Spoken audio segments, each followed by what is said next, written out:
There is a subtle language beneath thought, a vibration that hums below the surface of words. It's the voice of reality itself, speaking not in logic, but in sensation. You've felt it before, that tightening in the gut before a decision, the inexplicable calm when something simply feels right. We've been trained to call these things coincidence, instinct, or chemistry. But what if there's something deeper? The universe whispering through the only instrument that's truly alive within you. For most of your life, you were taught that the mind is your highest authority, that reason and analysis are the crowning jewels of evolution. Yet what the mind calls reason often hides its fear of uncertainty. The body, however, doesn't argue with truth. It trembles when something's wrong. It softens when alignment is near. The body speaks a language that the mind cannot fully translate because it doesn't need to. It knows. Whitehead once said, "No entity can be conceived in complete abstraction from the rest of the universe. Every cell, every neuron, every flicker of thought participates in a single living event, existence itself. You are not thinking alone. You are being thought by the cosmos, through the neural symphony that pulses inside your skin. The mind is not your author, it is a receiver, a translator of infinite currents that flow from the unknown. When you resist what arises, when you cling to certainty, you silence that current and mistake the echo for the song. Think about how often you override your own inner signal. The gut contracts, but you proceed anyway.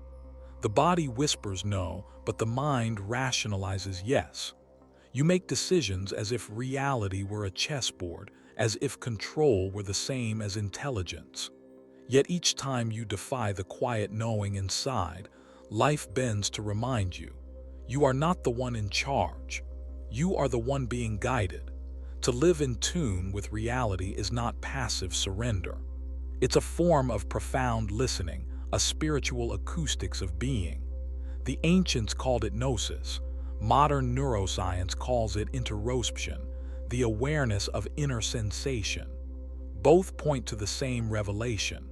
Consciousness is not confined to the brain. It breathes through fascia, hums through the vagus nerve, radiates through the electromagnetic field of the heart. You are a living receiver of universal data. What if intuition isn't some mystical gift, but the most direct form of intelligence there is? The body processes billions of signals per second, patterns the intellect could never compute. When you just know, it's not magic. It's physics. It's the field of information moving faster than words, faster than thought. The gut is your antenna, attuned to the frequencies of the whole. The tragedy of modern life is that we've been taught to doubt the instrument through which reality speaks. We silence hunger until we binge. We ignore fatigue until collapse. We override discomfort until the body screams through illness. Every symptom, every ache, every wave of emotion, these are not malfunctions, they are transmissions. Life doesn't punish, it communicates. The problem is not that the universe is silent. The problem is that we've become too noisy to hear. Constant thinking, constant stimulation, endless scrolling. The mind addicted to control drowns out the quiet orchestra playing underneath. And so we mistake anxiety for intuition, confusion for choice, distraction for living. We call this progress. But life was never meant to be controlled. It was meant to be danced with, a choreography of feeling between the human and the infinite. Reality doesn't demand your plans, it asks for your presence. The gut, that deep magnetic core, is your compass in this choreography. It doesn't need convincing, it needs your trust. So pause, breathe. Ask yourself not what you think, but what you feel. Where does your body lean, toward or away? What contracts when you speak a certain truth? What expands when you imagine another? These are the fingerprints of reality upon your nervous system. Each sensation is an answer, waiting to be honored. Somewhere along the line, you learn to distrust that language, perhaps because the world called it weakness, perhaps because your parents were taught to survive by logic alone. But the price of intellectual dominance is disconnection from the sacred pulse that animates everything. You can memorize spiritual texts, recite affirmations, and analyze your emotions for years, and yet remain deaf to the divine intelligence whispering from within your own gut. The path back home is not up, it is down, into the body, into the slow rhythm of breath, into the silent intelligence of tissue and bone. When you start living from that place, the external world begins to reconfigure itself around you. Coincidences multiply, resistance fades, timing aligns. What you once called luck is revealed as resonance. Reality mirrors your internal coherence. When your inner frequency is discordant, when you think one thing, feel another, and act a third, the world reflects chaos.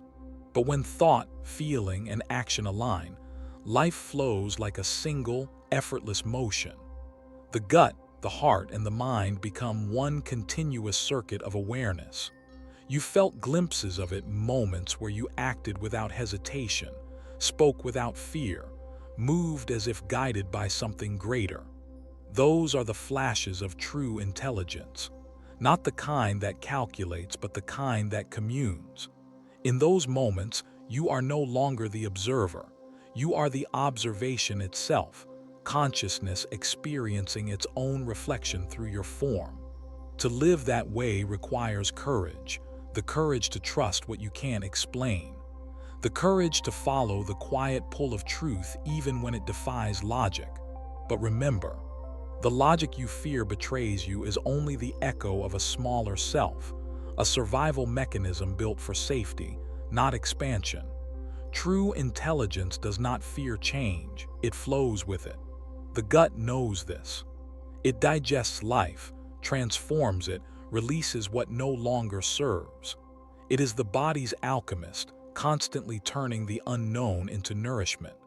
If you listen deeply enough, you'll realize your body is a microcosm of the cosmos. Your gut flora mirrors the ecosystem of galaxies, billions of living forms communicating in harmony. Each heartbeat echoes the pulse of creation. You are not separate from the intelligence that grows trees, moves tides, and births stars. You are that intelligence, localized in human form, temporarily dreaming that it's independent. The illusion of control collapses the moment you stop resisting. You see that life was never against you, it was guiding you through contrast. The discomfort that made you question, the illness that forced you inward, the heartbreak that shattered your certainty, all of it was reality speaking in its rawest dialect. Sensation. The gut does not moralize. It does not say this is good or bad. It says only, listen. When you truly begin to listen, a profound humility dawns. You realize that being human is not about domination of nature but participation in its unfolding. Every emotion becomes sacred, not something to fix, but something to feel. Anxiety becomes a message of misalignment.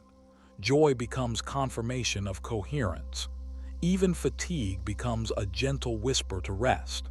Life ceases to be a riddle to solve and becomes a conversation to engage in. Imagine the universe as a vast living organism, and you as one of its sensory nerves. Your experiences feed the whole. When you numb yourself to feeling, the universe loses a piece of its awareness through you. That is why healing is not selfish. It is service. Each time you reconcile thought and feeling, you help consciousness know itself more clearly. Science now begins to confirm what mystics always knew. That information is not confined to the brain. The gut produces neurotransmitters, houses a neural network, and communicates directly with the brain through millions of signals every second. It senses before the intellect does. Your so-called intuition is measurable.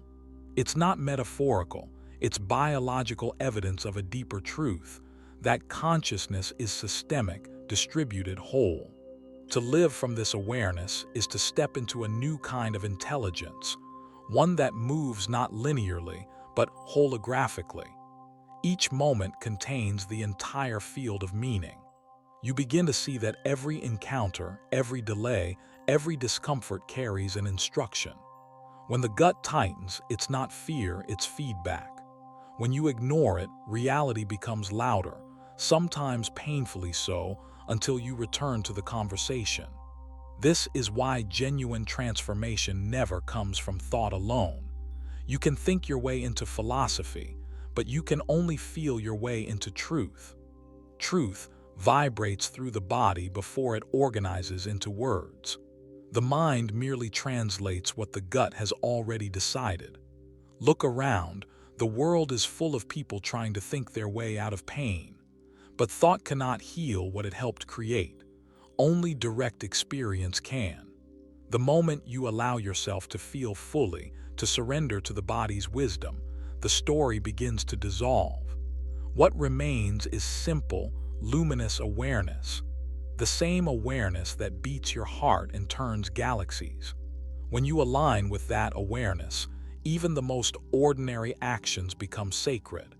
Eating becomes communion, breathing becomes prayer, silence becomes revelation. You begin to sense that reality doesn't need your improvement. It needs your attention. The mind wants to fix the world, but the heart wants to feel it. The gut, somewhere between them, is where heaven and earth meet. And yet, the ego will fight this truth. It will tell you that to surrender is to lose power. But the opposite is true. To surrender is to unite with the source of all power, the intelligence that animates every atom. The gut knows no hierarchy. It knows harmony. It reminds you that belonging is your natural state, not something to earn. If you could see yourself the way the universe sees you, you'd never doubt again. You'd see a perfect instrument capable of transmitting divine awareness into physical form. The trembling you call fear is simply your circuitry recalibrating to higher coherence. The unease before a decision is the friction between truth and illusion. The fatigue you feel after forcing outcomes is the body begging you to return to flow. Reality does not punish, it mirrors. When you lie to yourself, the body tenses. When you speak your truth, it releases. When you betray your heart, digestion falters. When you love without condition, energy expands. Every system within you echoes the moral geometry of the cosmos. You are the classroom, the student, and the teacher all at once. So the next time you feel lost, don't ask, "What should I think?" Ask, "What is my body saying?" The answer will come not as a sentence, but as a shift, a relaxation, a pull. That is how reality speaks, not through thunder, but through resonance. The greatest intelligence is not the one that explains, but the one that listens. Listen not with your ears, but with your whole being. The gut knows the song of life because it is made of the same vibration.